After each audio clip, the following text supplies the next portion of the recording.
Hi guys, you're on varm24.com. This time we will look at one cause of malfunction with different consequences using the example of two Samsung Galaxy A50.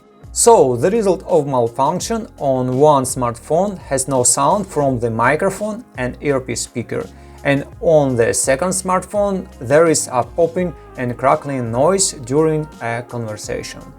Okay, the reason for such quite common problems in the Samsung Galaxy A50 is the breakage of the tracks for sound in the second layer of the motherboard due to mechanical impact. The tracks are damaged in the area of the screw that holds the motherboard in the middle from the processor.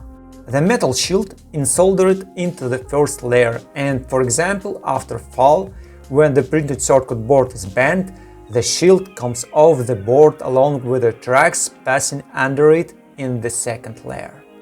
This time, for repair, we will additionally need a microscope and a sharp scalpel. We unsolder and remove the shield, carefully remove the first layer on the circuit board with a scalpel and clear the second layer. We restore damaged tracks using a microscope, soldering iron, thin copper wire. At the end, we apply an ultraviolet mask to fix and isolate the restoration of the tracks, and assemble the smartphone back. After repair, we recommend leaving the space under the screw empty so that the problem doesn't reoccur in the future.